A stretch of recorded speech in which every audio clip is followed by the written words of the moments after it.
Hi there, and welcome to the Callosum interview series, Beyond Revenue, Bringing Purpose to Brand. This is where conversations grounded in purpose give insights to the outdoor industry. Thanks for joining us today. So good morning. Happy hot summertime. This is the Beyond Revenue interview series with Callosum. I am Claire, and I'm so excited after I don't know how many years, maybe 5 years or so, to today have Tina Ooley with me today of EveryPedal MTB.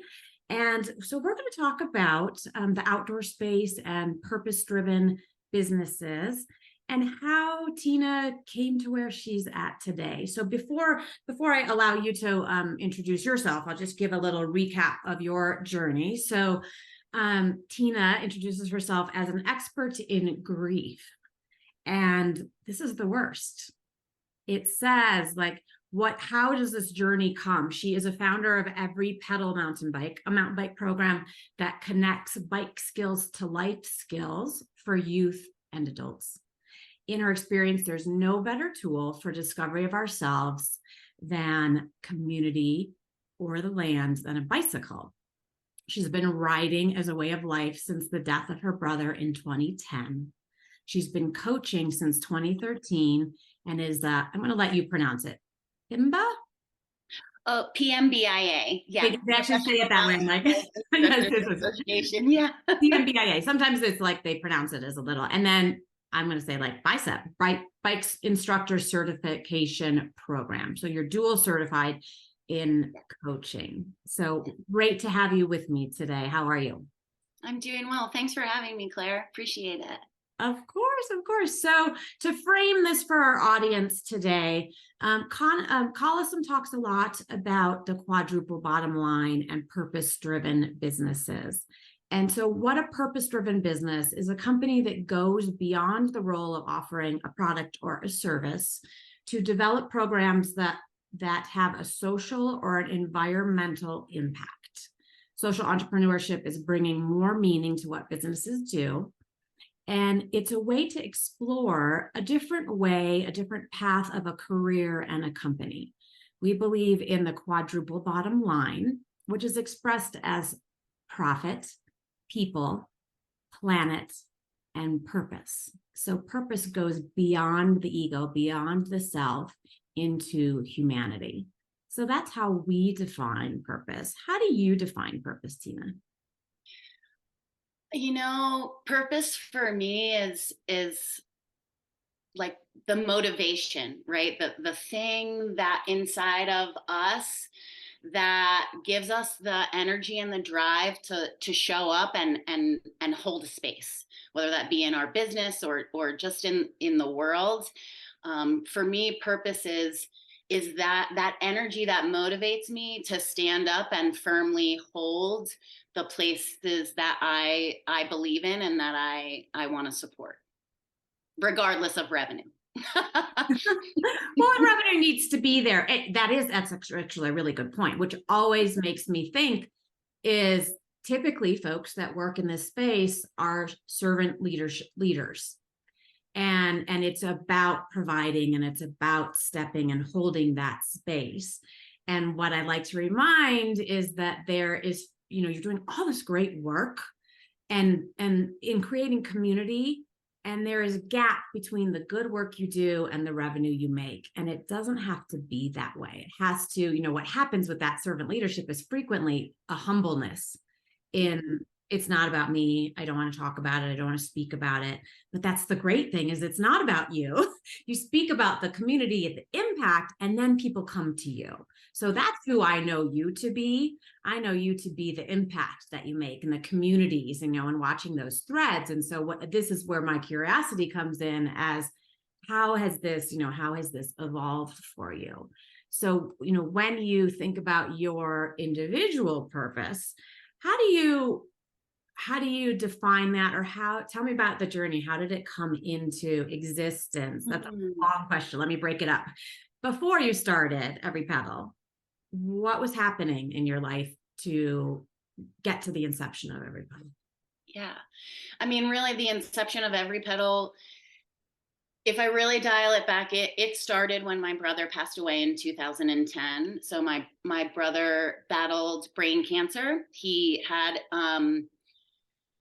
basically his when he was diagnosed, they gave him about a year to live. His cancer was minimally treatable, inoperable. There were no options. Um, and through my experience, my brother and I were very close. We were only a year apart, and so through my experience with his passing, I came to this revelation of my own privilege around discomfort and being able to move away from it. And at the time, I wasn't all that into mountain biking, if I'm really honest. It was something that I didn't find to be very fun. I found it to be very uncomfortable and scary. And it wasn't until the death of my brother that I really was faced with looking at all of the ways that I have had the privilege to just decide I didn't want to do something that was hard. And you could put that on anything. Mountain biking was the thing at the time. And so that really was what drove me to decide that I was going to stop playing it safe in my life, and that I was going to start, I'd watch my brother just literally die with this grace and acceptance about his future. He was a father, 36 years old, 3 kids. So it really was this like looking in the face at the ways in my whole life that, like, when I didn't want to do something, I just moved away. And my brother didn't get that option. He couldn't move away from that discomfort. And he did it with this grace that, like, I will never, ever, ever forget. And Powerful. that's when I started showing up. And so I decided to show up. I called my husband the day that my brother passed away. It was January the 20th, 2010. And I called him, and I basically erupted this epiphany that I had just had, which was like, I need to suffer by choice. I need to choose to suffer. I need to choose to do something hard that isn't fun. And I need to see it through to the end, because it's not going to kill me. Right. And, Wow. and so I said, I want a single speed bike, and I want to ride the whiskey right off. for it. I totally went for it. I mean, You chose like the worst you could come up with. You picked a single speed. Yes. And again, I was like, it was part of this culture that I was in at the time. My husband was a mountain biker. He was a single speeder. A lot of the people around me in my community, that's what they were doing. And I wasn't doing it because it didn't resonate for me. But all of a sudden, it was like the easiest thing to me in my mind that I could just like grab onto, that I knew was like going to cause me to electively suffer and not choose to move away. And so I showed up and I did that race. My brother passed away in January. I did that race in April. I stood on the podium in front of my entire community, who knew I was only up there because I wanted to prove to myself that I could do something that was hard in honor of my brother. And it changed my life. Like, it sounds so cliche and lots of people talk about it, but I really cannot express to folks, and those who know me from my days in New Jersey would probably confirm this to everyone, but it's like literally a miracle that I do what I do in this world, that I ended up being a mountain biker and a bike coach. Like, it changed my life 100%. A beautiful gift from your brother in a tragic, hurtful way. Yeah. Well, and that kind of leads into that legacy piece for me too, right? My purpose, when I break it down even more, is like to leave a legacy that reminds people that they can do more than they think. Yes. And I'll cry, and no one that's ever talked to me on a podcast or anything else hasn't heard me cry, because my journey on a bike is one that I feel deeply. Like, it's a hard journey. It's a journey of healing. And I believe in the bike in that way. I believe it can heal people. I believe it can bring people together. I believe it can teach us what we're capable of and change the narrative, shift the lens through which we see the world, just all the things. Yes. I'm right there with you, and I embrace that because it's open-hearted living, Yeah. and it allow those that witness us sharing our emotions and doing this for our communities, they have miracles ahead too. Yeah. And the uncomfortableness, you placed yourself intentionally. I mean, I've never heard that. That's a beautiful thing, is like, I am going to own it, that I cannot step away from this suffering. There's no sneaking out the back door. There's no, like, we have such a pained society right now because challenges have been removed, particularly from youth, Yeah. and we don't know how to work through things. And so, 100%. I couldn't agree more with that. so to see an adult who is committed to this, like, you didn't know this, but this is your path. And I think that your legacy statement is beautiful. And so now this has folded into your business. And so you decided, you're on the podium, you finish the race, and then what happens? So I finished the race. And then what happens is this bigger realization of like how many people out there, and I definitely focused on women, especially because in my community, the loss, that grief, the people that it connected me to, and the ripple of my journey through that grief really started to create this kind of domino effect within my community amongst a group of women and moms who all of a sudden, like, there's truth in that, like, if she can do it, I can do it, right? Yeah. And so there was sort of like this momentum around the my journey in grief, and other people deciding that maybe they were going to show up and try this mountain biking thing, right? And so Yeah. at first, what was next just started within my community, where I started to see the ways that the bike changed me, and then rippled out into the community and started to change the folks around me in their own journeys, right? Like maybe I was like the conduit that plugged them in, right? And so I also just want to be clear on that, that like no one person like causes someone else to do a certain thing, right? Like we all have to be ready. It's the timing of like seeing someone else's Mhm. representation of something that resonates for us, and then feeling inspired by that representation in a way that then says, I'm going to try that because I knew this person.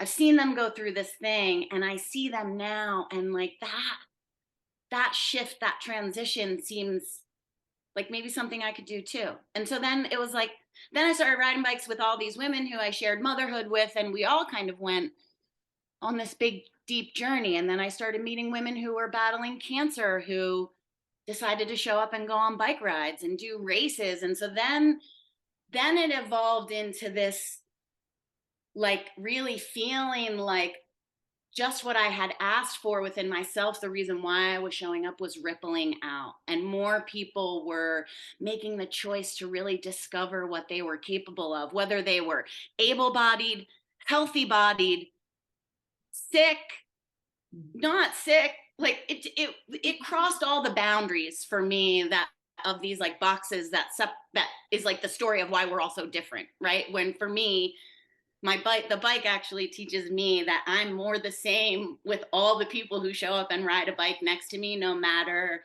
our experience, lived or otherwise. Like Mhm. that's a real gift to find that we're all really similar when we share something that's common, like Mhm. a bicycle or a bike ride, right? Mhm. Um, Absolutely. so I that's what happened next. Okay. Yeah, and I think you've just covered several years in here. So you 2017. When did you found 2017? Found Yeah, so in the end 2017. of 2016 was when I started my first EveryPedal camp. It was a summer camp. And so over the course of those kind of 7 years, from the time my brother died, I did the race. I raced in Arizona series. I did a lot of things. And then in that time, I also moved to Durango, Mhm. Colorado, from Prescott, Arizona, where I was at the time. Mhm. Okay. And that move was one that was, again, stemmed from the loss of my brother, and recognizing the ways that I stayed like in the play Mhm. it safe mode. I had been at my job for 10 years. I had lived in Arizona for 13 years. I was a creature of habit. I was a mom of two. I just stayed where things were predictable and like just felt a rhythm in my life. So we Mhm. moved to Durango because I started again questioning everything that I did, all the ways I played it safe, all the ways I didn't take chances, all the ways I didn't explore what was around me. So we moved to Durango and I ended up meeting someone. His name was Gary Colander, and he was a coach for Durango Devo at the time. And I happened to meet him through the first employment that I got in the Durango area, which was in coffee, because that's another passion of mine, as you know. And so I met Gary, and he was like, "Oh, you should." He knew how passionate I was about the bike. At this point, I'm like, it's 2012. I'm 2 years into my grief journey. I'm 2 years really into my bike journey, and I was like, anyone that would listen to me, I was like, "Do you mountain bike? Do you like?" I was just like, I was so excited about it. Keep I it was in. Yeah. telling. Right. So I Right. shared with him about biking. He knew how much I loved it. He said, "You should get involved with Durango Devo." Mhm. And that was the first time that my biking was like not something that I really kind of selfishly did for myself, but then found that connection that it brought me to other people. And now is this opportunity for me to take that piece. And I should say, like, I had no mountain bike skills. I was a single speeder who literally, my only skill was the fact that I like was not going to give up. Like, it would literally take me dying on the trail to give up. Like, I was not going to give up. But I had no skills, didn't have that like mentorship mindset. I didn't have that growth mindset either. I was really just like riding as a way of life. And when Durango Devo gave me that job working with kids on the mountain bike, Mhm. it was like my lived experience and what they were doing came together and created this thing that for me, I was like, this is it. Mhm. This is what I want to do. Mhm. I want to like teach little kids, because how many of us have shown up and shared a ride or shared anything? Like, it can be a yoga class, like the thing that you do outdoors, or that thing that moves your body, that brings you into this really grounded meditative place. Like, how many of us have ever really like gotten there without like recognizing someone that was willing to like kind of reach out a hand, right? Right. Right. I'm Especially when we all hearing feel it. so Yeah. Yeah, I'm hearing a transition that I often find, and it usually comes from a pivotal moment in an individual's life. And you're saying I went from riding for me to heal me to I realized that I could create community for this. It 100%. then becomes no longer about the singular win; it becomes about the collective win. And I'm going to fast forward because I have so many more questions I want to get to. Like, I can now see, as I went down all the little rabbit holes and research of today, I know that you focus on inclusion focused and mentorship based. I see inclusion in terms of gender, in terms of adaptive disability, in terms of indigenous reservations. You provide scholarships. So all these, from what I can see, you showed up over time. I don't know if that was your original intent or this is the marketplace and this is where you choose to go. But I also want to address sort of, there's pros and cons. I see what I would call DEI washing. I see, actually that just the evolution of it is a tricky navigation, but how do you choose who inspires you and how you are building your business and evolving to continually look at inclusion? Yeah, I mean, for me, I'll go anywhere that someone, any group or organization wants to invite me in, right? It's really interesting because my friend Claudia Jackson, who runs the CHSM bike program on the Navajo Nation, she spoke on a DEI panel a couple of years ago. And it was really interesting because there were two folks on the panel. Another woman was talking about the power of an invitation and how that can really shift things for folks. And then my friend Claudia added, a piece to the conversation about I don't really need an invitation. If I want to come, I'm going to come, right? And so for me, that 2 years ago when she said that, I started really thinking about this, like Hmm. the power of an invitation, and when do we not need to be invited, and when do we just decide like I'm going and I'm taking up space, right? Mhm. And I don't really care what anyone else I thinks mean, about to me, that's sort of that's a big shift it. to, 100%. I come from the I need an invitation. Me That is too. And my I bias in my head. And so, and I find it incredibly appealing.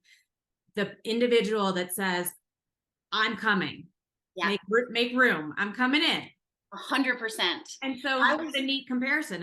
What have you learned from Claudia?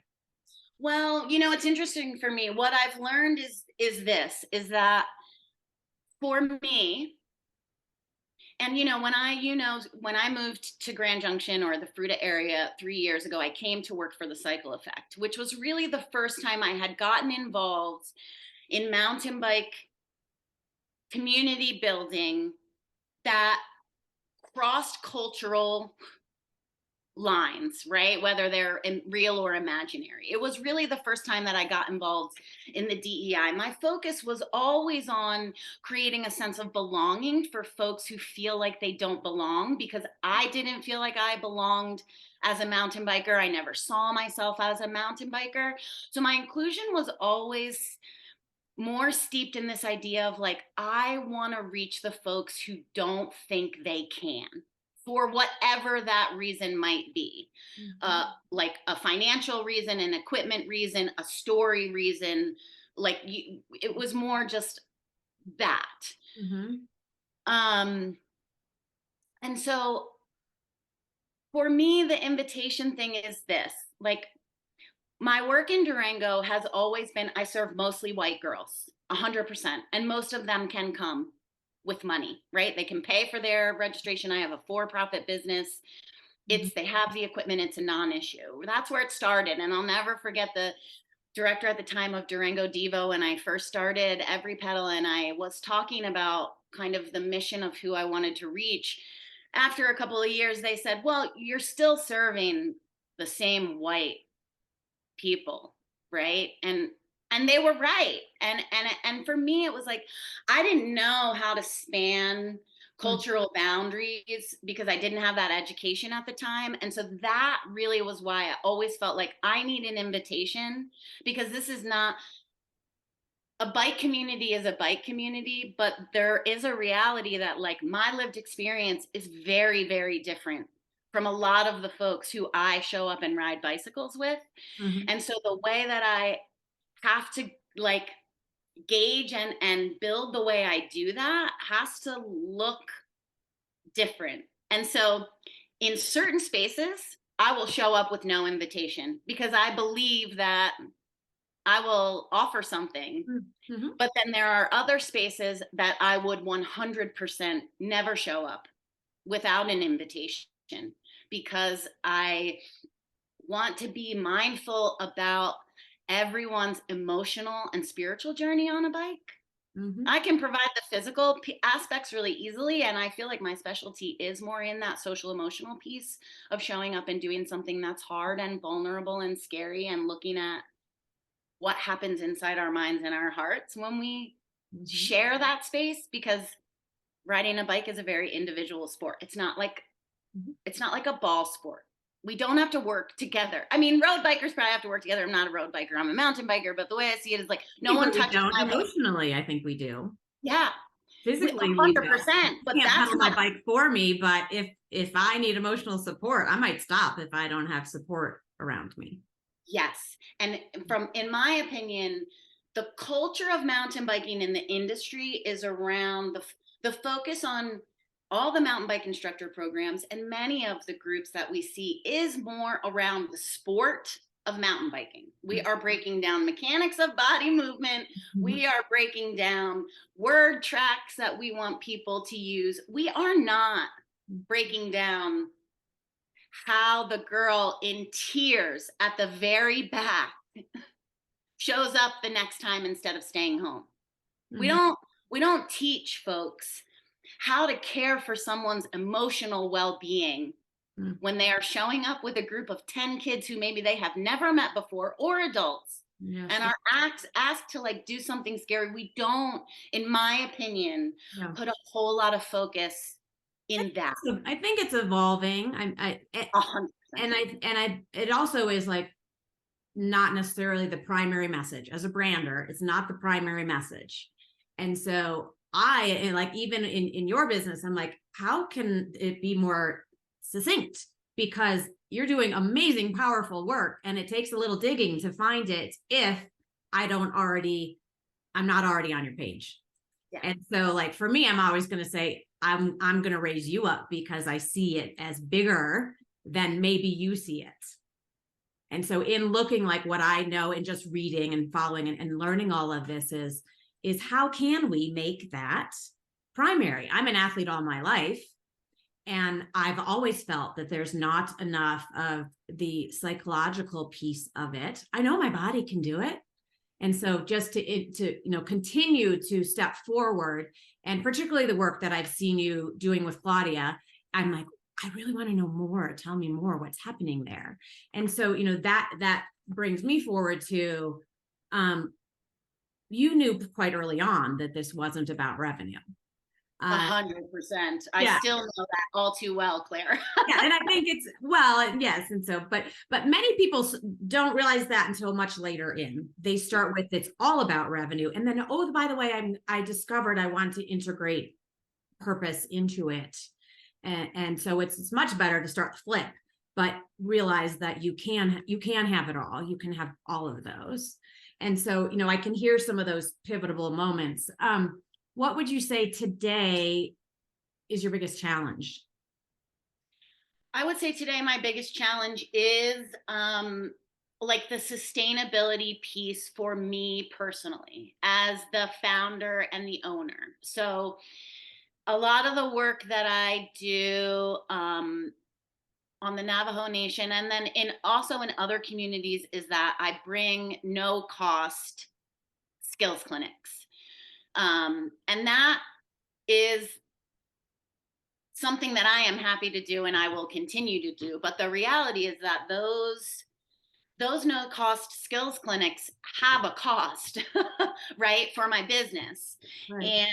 And I would love for us, I've been talking about this a lot lately in my community and with other leaders and founders of organizations across the state and as well as in Arizona. But I would love to figure out a way that the outdoor recreation industry can move in a direction where, because I feel like the outdoor recreation industry has a really big focus on, especially in Colorado, those like 4 pillars of the ways that outdoor recreation like brings benefit to our communities, both from an economic standpoint and then also from a health and wellness standpoint, right? And so I would really love to see a way for us to come together in more collaboration to like have nonprofit organizations like Claudia's and other nonprofit organizations across the state. You have folks working with veterans, you have folks working with people with,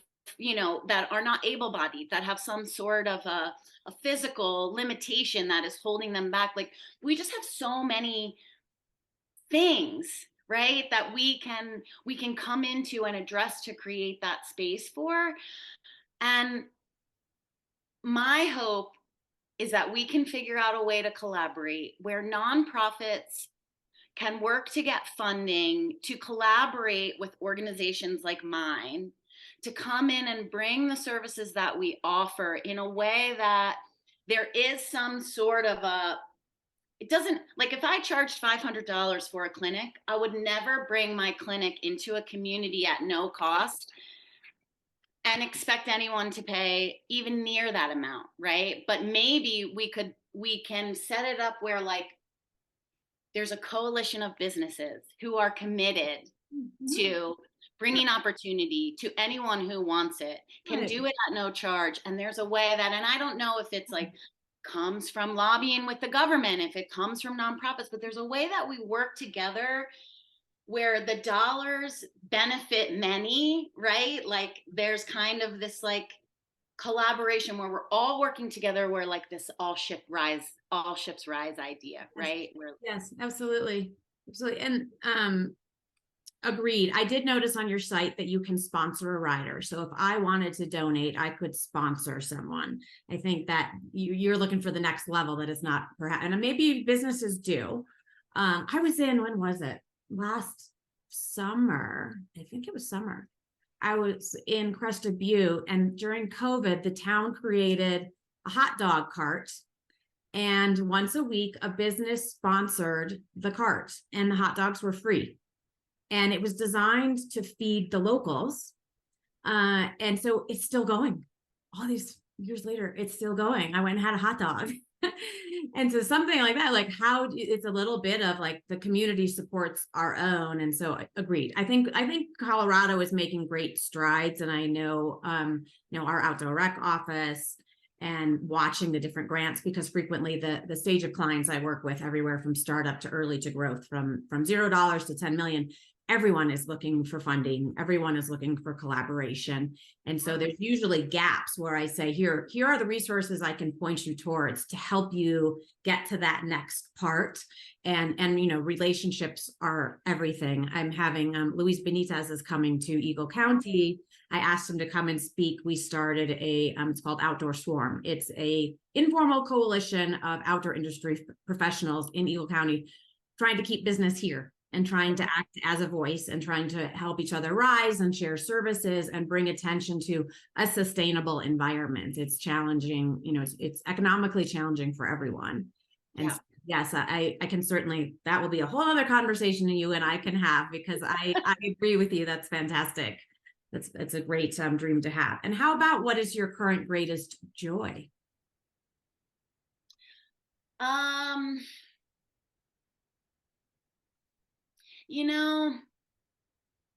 My greatest joy really is, and I get choked up thinking about it, but it really is like being able to show up authentically and hold space, and to like hear a kid or an adult like celebrate because they did something that they didn't think that they could do, or that they, I just recently posted that video on my Instagram of this was a few years back, some of our girls riding this one kind of transition area in Durango that's always really tough, and one of the girls at the end, she says, "Ava, wasn't that not so scary?" And it's like, that's the greatest joy for me, is when we can like discover that like this story that we have in our head is not true. And then all of a sudden we're like, holy crap, can you believe it? He didn't die. Now we can really go for it because we died. And that is you personified in another human being. 100%. And that's why it brings you such joy. Oh my gosh, it's just like, I tell people all the time, like, I'm a crier, and it's not always like, well, I feel like in our society, crying is like a bad thing, right? And I am just like, my whole life, I'm like, when I'm full, tears come. It doesn't matter if I'm full of joy, if I'm full of pain. My head just told me it's tears are liquid love. Yes. Yeah. Well, I got a whole lot of love then. Like a big reservoir over here if anyone wants to bring their paddleboard over. Right there. I'm right there with you, Tina. I'm right with you. This is awesome. And you mentioned earlier, and I love it, because you mentioned the ripples, as you could watch the ripples in your community. And that's something that I speak to founders as is, are you aware of your own ripple effect? And when an individual values themselves, they can be silent and realize that every move, every choice they make creates a ripple, good or bad. And do you want it to be a value-driven ripple, or do you want to think that you make no difference? Yeah. And standing in the space, and it's a roller coaster. I'm right there, standing in a space of, today I'm feeling it, and I'm gonna make some impact today. And simultaneously, I have this saying called small potato syndrome, which I hear at all size businesses, where they said, oh, I'm no big deal. Go ahead, answer that call. Go ahead, ride ahead of me. Go ahead, choose the better always, because the better choice, because we think small of ourselves. And so this came to me about 20 years ago from a financial advisor who I said, go ahead, answer the phone. I'm not important. And she stopped and she's like, if you call yourself a small potato, you will be a small potato. And so, your community is rising with EveryPedal, and you have to continue to find yourself in this evolution and rise with it and make the time to create the future. So I love seeing those moments. Those micro moments are your ripple effect. And that girl 10, 20 years from now will remember that. Awesome. Yeah. It's been really one of the biggest blessings of my life, because the truth is as much as I know the ripple that I create and the impact I have in the lives of the riders who share time with us at EveryPedal, it's also really easy to feel really small and irrelevant in an industry that is really big. Right? And so that it's a gift for me to do the work, and those participants that trust us and show up every season, they don't realize it, but like they keep me going every day. Yes. Like these huge ways, huge. I'm so thankful. Yes. It's great. They keep you showing up. And yeah. They sure do. And they keep me like Yeah.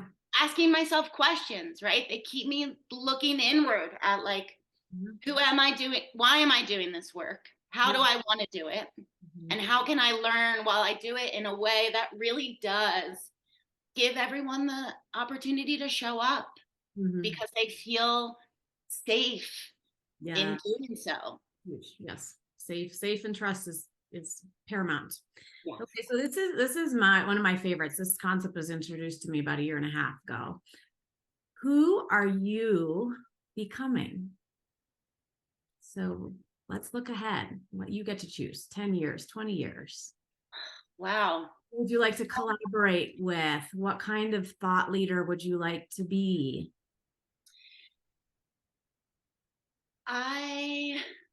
I'm certainly continuing to become Tina Ooley.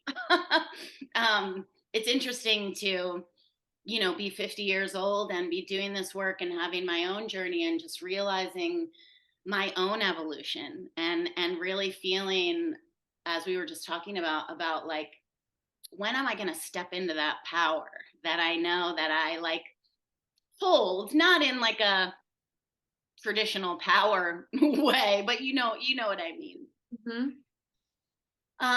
But really, I want to continue to like normalize more than just sport of cycling, right? I really want to normalize this idea that when we share space and we give each other the patience and the empathy to have our own individual journey, even when we're sharing the space, so that more and more people can, as you said before, there's momentum behind mountain biking as a way of life, as a community, as more than sport.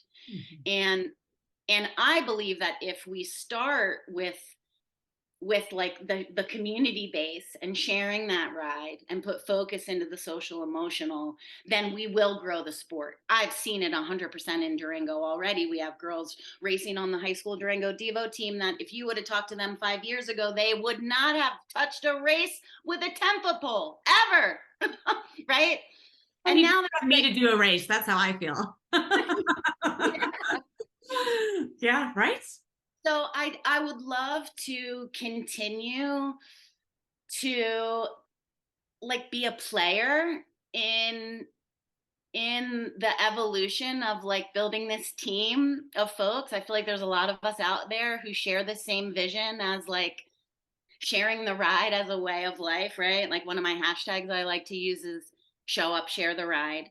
And I think for a lot of us, just showing up takes way more than many other people can understand. And that's the thing for me, is like, we all have a different mind, we all have a different heart, we all have a different lived experience, and the way I'm going to get to a bike might look different than the way you're going to get to a bicycle, right? And so I just want to be on the team that is like working with as many people who see this work as important and want to continue to build this community of cyclists who just love the wind through our hair and the feeling that we get when we ride our bike, and the lessons that it teaches us. Like, I just want to continue to be a player in growing that, and hope that 10 years from now, like, more little girls are growing up saying that they want to become mountain bike coaches or own a mountain bike business, because they know that their mountain bike coach changed the way they thought about themselves, more than just change the way they rode their bike. They changed the way they saw themselves in this big, crazy world, right? I want to do more of that. That's where I see myself, and I want to do it with more confidence. Well, I'm there. I'm on your team. And I'm gonna, I've here, it's recorded, it's official. I'm gonna hold that. Space for you. It's gonna happen. And let's see if we can make it happen faster than 10 years. Yeah, I love it. I mean, as long as I get today, one kid or 100 kids, one adult or 100 adults, I'm there. I'm gonna keep showing up and doing the work. fantastic, awesome. So I'm gonna wrap it up. Quick favorites, top of mind nonprofits. Oh gosh, right now I would have to say